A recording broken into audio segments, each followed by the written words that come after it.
जय हिंद दोस्तों, स्वागत है आप सभी का आपके अपने YouTube चैनल जैकपुर पे। आज के इस वीडियो में हम लोग क्लास 11 के होम साइंस का यानी गृह विज्ञान का मॉडल प्रश्न पत्र से टॉप 40 सवालों को देखेंगे जो काफ़ी इंपॉर्टेंट रहेगा आपके फाइनल एग्जाम के लिए। तो वीडियो काफ़ी इंपॉर्टेंट है, शुरू से लेकर अंत तक बने रहना है। साथ ही साथ यदि आप हमारे चैनल पर पहली बार विजिट कर रहे हैं, सब्सक्राइब कर लीजिए, घंटी वाले आइकन को भी प्रेस कर लीजिएगा ताकि आने वाली हर एक वीडियो का नोटिफिकेशन आपके मोबाइल पर जाता रहे।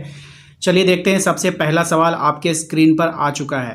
पहले सवाल में देखिए आपसे बोला गया है कि गृह विज्ञान का उद्देश्य क्या होता है। ऑप्शन है आपके पास, ठीक है, लेकिन इसका जो राइट आंसर होगा वो हो जाएगा पारिवारिक जीवन को उत्तम एवं सुख सुविधापूर्ण बनाना। ऑप्शन सी इसका करेक्ट आंसर होगा। क्वेश्चन नंबर 2 पर आते हैं। इसमें कह रहा है गृह विज्ञान ज्ञान उपयोगी है किस लिए। तो ये जो उपयोगी है परिवार के सभी सदस्यों के लिए। किसके किसके लिए? परिवार के सभी सदस्यों के लिए। इंग्लिश मीडियम वाले क्वेश्चन यहाँ से आप पढ़ सकते हो, वही चीज़ें यहाँ पे सेम, ठीक है। आइए क्वेश्चन नंबर 3 पे आइए। क्वेश्चन नंबर 3 में देखिए कह रहा है कि संघर्ष तूफान व विरोध की अवस्था क्या है। संघर्ष तूफान और विरोध की जो अवस्था है वो क्या है? क्या ये बाल्यावस्था है या फिर शैशवावस्था है या फिर किशोरावस्था है या फिर प्रौढ़ावस्था है? तो राइट आंसर होगा इसका किशोरावस्था, ठीक है, ध्यान रखना है आप सभी को। क्वेश्चन नंबर 4 पे आइए। क्वेश्चन नंबर 4 में कह रहा है कि एडोलसेंस शब्द जो है वो क्या है। ये शब्द जो है एक लैटिन भाषा का शब्द है। ऑप्शन नंबर ए हो जाएगा इसका करेक्ट आंसर। क्वेश्चन नंबर आइए 5 पे। कह रहा है कि यौन अंगों के विकास के परिणाम स्वरूप क्या होता है। यौन अंग ऐसे अंग जिनको हम लोग क्या करते हैं, छिपाते हैं, यानी कि यौन अंग। यौन अंगों के विकास के परिणाम स्वरूप क्या होते हैं? यौन अंग में वृद्धि होती है। विकास का मतलब क्या हुआ? किसी भी चीज़ में डेवलपमेंट होना, ठीक है। तो यौन अंगों में वृद्धि, उसके हो सकता है उसके साइज में वृद्धि हो। यौन अंगों की सक्रियता व क्षमता बढ़ जाती है। व्यक्ति की भावनाओं, अब व्यक्ति जो है वो मैच्योर होने लगता है, उसकी सोच उसके व्यवहार में परिवर्तन होते हैं, है ना। कोई अगर बच्चा है तो बच्चा को उसके कौन से यौन अंग है उनको पता नहीं चलेगा, लेकिन जैसे वो बड़े होंगे तो वो क्या होगा, उसके सोच में, उसके व्यवहार में, उसके भावनाओं में परिवर्तन होगा। तो उपयुक्त में से सभी हो जाएगा, ऑप्शन नंबर डी हो जाएगा, ठीक है।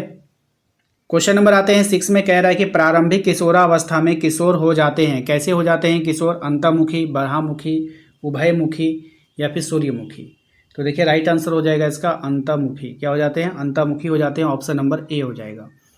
क्वेश्चन नंबर 7 में आइए। इसमें कह रहा है किशोरावस्था में किस प्रकार के संवेग पाए जाते हैं। अब किशोरावस्था में कौन से प्रकार के संवेग पाए जाएगा? तीव्र और अनियंत्रित अभिव्यक्ति वाले संवेग पाए जाते हैं, ठीक है।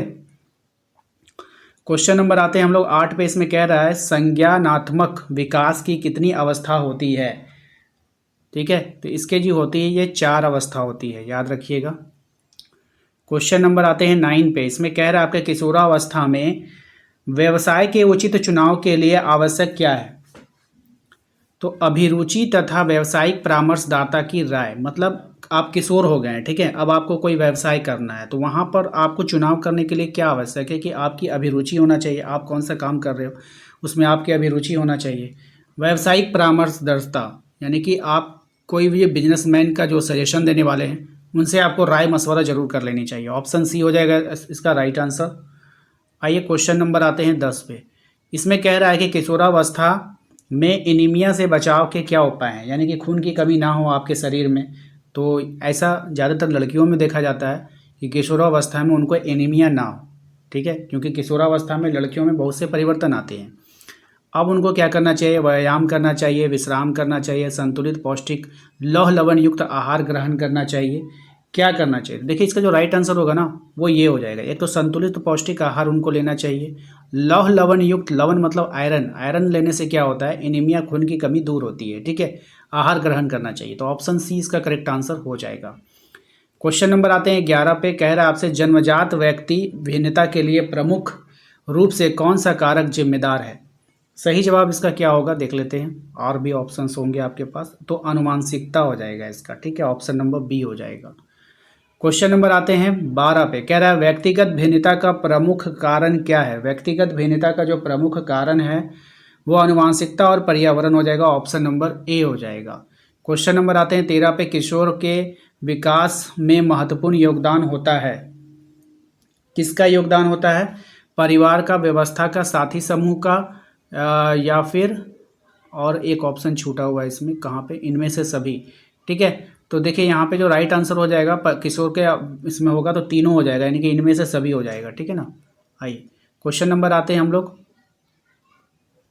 14 पे। किशोर अवस्था में किशोर एवं किशोरियों का भोजन क्या होना चाहिए?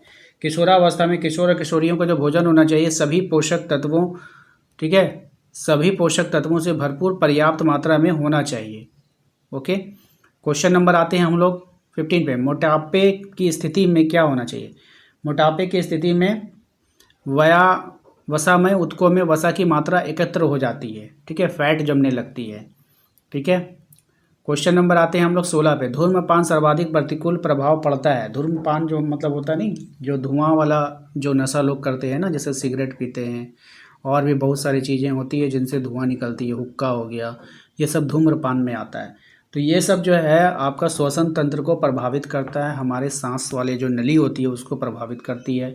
ठीक है, क्वेश्चन नंबर आते हैं हम लोग 17 पे। इनमें से कौन सा किशोर अपराध लक्षण नहीं है? कौन किशोर का अपराध लक्षण नहीं? कक्षा में कार्य पूरा ना करके आना, यह किशोर का अपराध लक्षण नहीं होगा।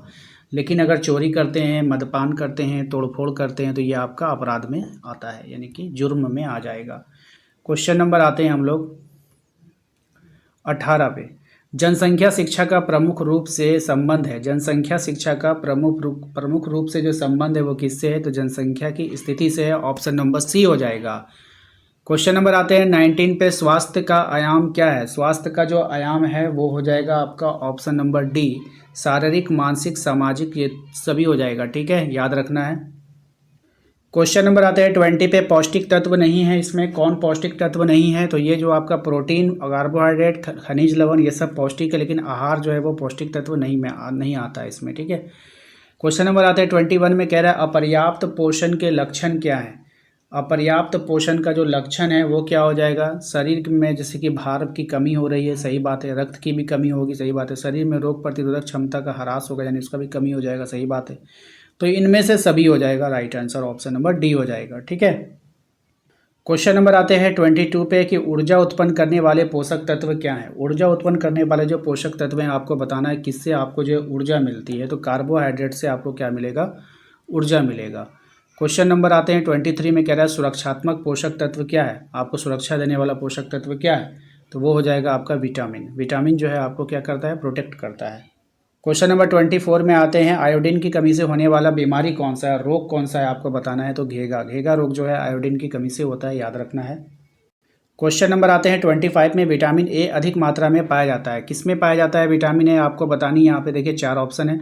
तो विटामिन ए जो पाया जाता है वो आपका कद्दू में अधिक मात्रा में पाया जाता है, याद रखिएगा। ठीक है, गाजर नहीं है, नहीं तो हम लोग गाजर मार देते। आइए, जल में विलय विटामिन है। जल में कौन सा विटामिन जो है भूल जाता है आपको बताना है। तो विटामिन सी। ठीक है, option number A. Question number आते हैं हम लोग 27 पे। हरे पत्तों में पाया जाता है क्या? हरे पत्तों में जो क्या पाया जाता है आपको बताना है। तो खनिज लवण पाया जाता है, ऑप्शन नंबर बी हो जाएगा। ठीक है, दूध में नहीं पाया जाता है। दूध में क्या नहीं पाया जाता है बताइए। तो दूध में नहीं पाया जाएगा आपका लोहा, बाकी प्रोटीन, कार्बोहाइड्रेट और विटामिन तो पाया ही जाता है। ठीक है, क्वेश्चन नंबर आते हैं हम लोग 29 पे। संतुलित आहार का अवयव क्या है? संतुलित आहार का अवयव प्रोटीन, वसा, कार्बोहाइड्रेट, तो हो जाएगा आपका इनमें से सभी। ठीक है, आपका ना होम साइंस में ज़्यादातर सवाल इनमें से सभी वाला होगा। जहाँ कहीं भी दिखेगा इनमें से सभी तो उसी को आंसर कीजिएगा। 8 से 10 नंबर आपका फ्री में मिल जाएगा। ठीक है, इस बात का ध्यान रखिएगा। क्वेश्चन नंबर आते हैं 30 पे। कह रहा है कि सब्जियों को धोना चाहिए छीलने से पहले, काटने के बाद, काटने से पहले या काटने के बाद? क्या, कब छीलना चाहिए? तो छीलने से पहले। काटना तो छोड़िए, छीलने से पहले ही धो लीजिए, बाद में छीलिए उसको। ठीक है ना। हाँ, क्वेश्चन नंबर 31। जल के माध्यम से पकाया गया भोजन क्या हो जाता है? सुपाच्य हो जाता है, यानी पचने में आसान हो जाता है ना। क्वेश्चन नंबर आइए 32 पर। पारिवारिक साधन है, यहाँ पर आपको बताना है। तो पारिवारिक साधन में कौन कौन आएगा? धन संपत्ति। क्या आ जाएगा? धन संपत्ति आपका पारिवारिक साधन में आ जाएगा। संसाधनों से अधिक लाभ प्राप्त करने के लिए आवश्यक क्या है? तो यहाँ पे हो जाएगा इसका राइट आंसर संसाधनों का उचित प्रबंधन। आप उसका अच्छा रख रखाव करोगे तो आप अधिक लाभ प्राप्त करोगे। मान लो कि एक संसाधन है आपके पास, मोटरसाइकिल है, ठीक है, एक मोटरसाइकिल आपने लिया, उसका रख रखाव, संसाधनों का उचित प्रबंधन करके रखोगे तब तो मोटरसाइकिल का ज़्यादा दिन लाभ उठा पाओगे, वरना तो वो तो ख़राब हो जाएगा। ठीक है, थोड़ा सा प्रैक्टिकली आपको समझना होगा, सारे सवाल आपका प्रैक्टिकली ही होता है। क्वेश्चन नंबर 34 में देखिए, कह रहा है कि निर्णय प्रक्रिया की आवश्यकता पड़ती है। तो नई परिस्थितियों को समायोजन में घर में विशिष्ट स्थिति उत्पन्न होने पर जब योजनाएं दीर्घकालीन हो तो इनमें से सभी हो जाएगा। भाई सभी में आपको योजना बनानी ही होगा, बिना योजना का कोई काम होता है? हाँ। ऊर्जा प्रबंधन के अंतर्गत ध्यान रखना चाहिए, किसका ध्यान रखना चाहिए बताइए? ऊर्जा प्रबंधन के अंतर्गत ध्यान रखना चाहिए व्यक्ति की अपनी कार्य क्षमता, विभिन्न कार्यों पर होने वाले ऊर्जा व्यय का। तो उपयुक्त में से दोनों, ऑप्शन नंबर सी हो जाएगा। ठीक है मेरे भाई, आ जाओ अगले सवाल पे। कपास के तंतु के लिए क्या गलत है आपको यहाँ पे पहचानना है। तो यहाँ ये प्रोटीन तंतु होता है, ये गलत है। ओके, क्वेश्चन नंबर आइए 37 पे। नायलॉन तंतुओं के निर्माण होता है, नायलॉन तंतुओं का जो निर्माण होता है वो रासायनिक विधि के द्वारा होता है, ऑप्शन नंबर ए हो जाएगा। क्वेश्चन नंबर आइए हम लोग 38 पे। क्षार के संपर्क में ऊन के तंतु, क्षार के संपर्क में जो ऊन के तंतु होते हैं वो नष्ट हो जाते हैं, ऑप्शन नंबर सी हो जाएगा।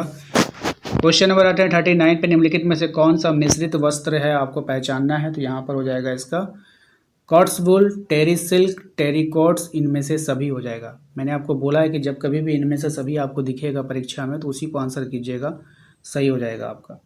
ट्विट बुनाई वाले वस्त्र में धारियाँ दिखाई पड़ती है, सीधी, गोल, तिरछी, कैसी पड़ती है? तो तिरछी पड़ती है, ऑप्शन नंबर सी। तो ये थे 40 इंपॉर्टेंट सवाल होम साइंस के। तो आशा करते हैं आप लोगों को आज का ये वीडियो पसंद आएगा। वीडियो अच्छा लगा है तो प्लीज़ वीडियो को लाइक करके चैनल को सब्सक्राइब कर लीजिएगा, घंटी वाले आइकन को प्रेस कीजिए ताकि आने वाली हर एक वीडियो का नोटिफिकेशन आपके मोबाइल पर जाए। मिलते हैं नेक्स्ट अगले वीडियो में। Thank you.